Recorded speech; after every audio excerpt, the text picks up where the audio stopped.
The schools are, young Pakistani women that teach, at the schools. And I would say that I see I guess a certain segment of the population.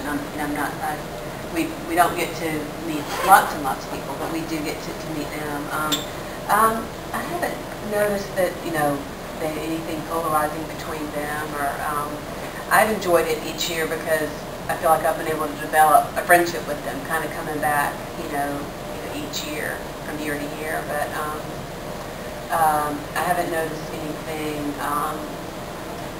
I know it's been hard economic times.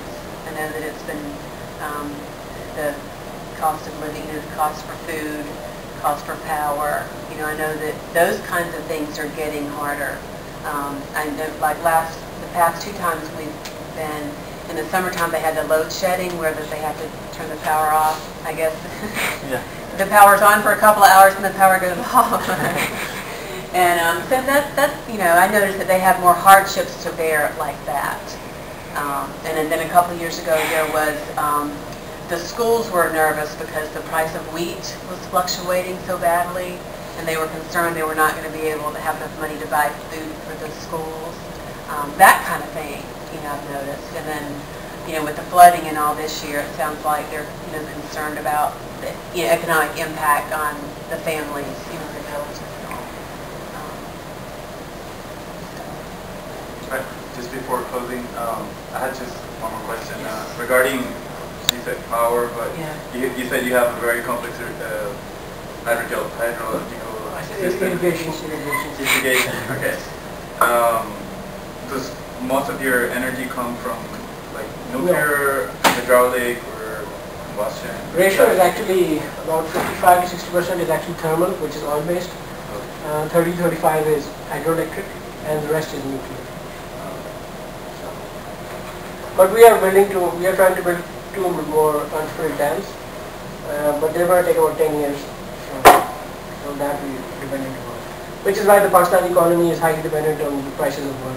So whenever there's a fluctuation in oil, the prices of normal commodities rise up. I had a question. This is just a quick question.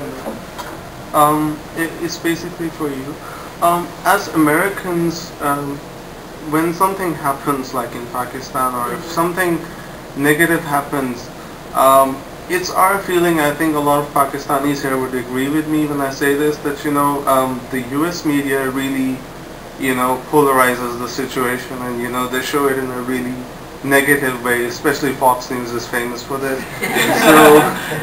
So as Americans, like, now that you know a lot about our country, do you think it's going, it's being scrutinized more than it should have been? It is, but I think that just the news media in general tends to dramatize things. Right. And also, a story is just one bit. And whenever I hear something on the news about Pakistan, I always, email or contact my friends that live over there, and I'll say, hey, put this in perspective for me. What does this really mean? Right. And because I have a hard time thinking that I really understand the full picture when I just get, it on the news here. So I understand that. I try to get the rest of the story, so to speak, from friends that live over there. So. I have a little different take on that. I have some very strong opinions about the U.S. news media, particularly in the last couple of years, where we've seen aggregations and corporate control under a very, very few people. And clearly the flow of money from the U.S. into Pakistan to various constituencies in Pakistan is very substantial. And the news media, I believe, takes situations in Pakistan and other parts of the world and casts them in a light that supports our military policies.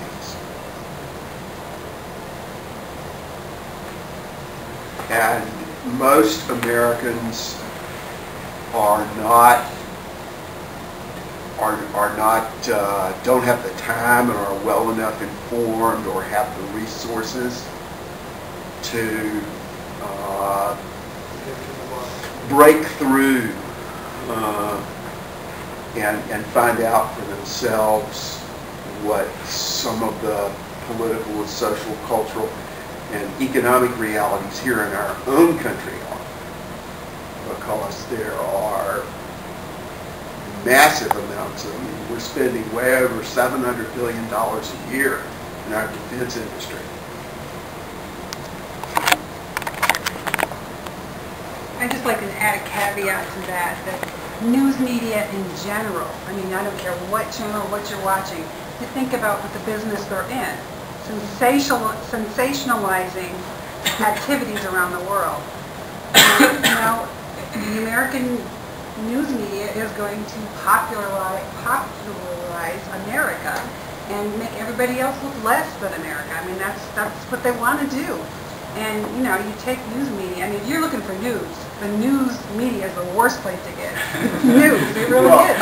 I disagree with that. I think that the National Public Radio, Corporation for Public Broadcasting, I think that they do a pretty good job at presenting factually based news. And they are increasingly under pressure from very strong political and economic forces in our country to change their positions. And we've had there was a recent firing of a higher level executive at NPR that's evidence of that. I think NPR does a good job. And the blogosphere, I'll tell you, I mean, again, if you don't know Juan Carlos at the University of Michigan, I mean, he is directly tied into individuals. You know, he gets his news. And that's what's changed. It used to be New York, I guess the New York Times can afford to have people all over the place with contacts in public policy, government, military. But now, you know, you got one person who gets the news from somewhere. It's not like the investigative reporting it used to be. Sorry, but I think there are a couple of bright spots. I have yet to see them, but yeah, I would agree with you with that. Yeah. I think that's Well, thank you very much for coming. It's been a very interesting session. I'm pretty sure we can direct the questions for the speakers after we're done. I'd like to thank Zoria Kurt. She's the president of the Fulbright Student Association, and with her efforts, we've been able to put this event together. And then just keep on the loop because we don't know the date yet, but the next country we're going to approach is going to be Venezuela. So if you enjoyed this session, please spread the word. We only had 2 days to actually put together this group of people, but it's been wonderful. I think I've enjoyed it very much, and I hope you have broadened your view about Pakistan and what Pakistanis feel and how other people see Pakistan. And well, there are some, as I said, refreshments there if you want to enjoy. Thank you very much for coming.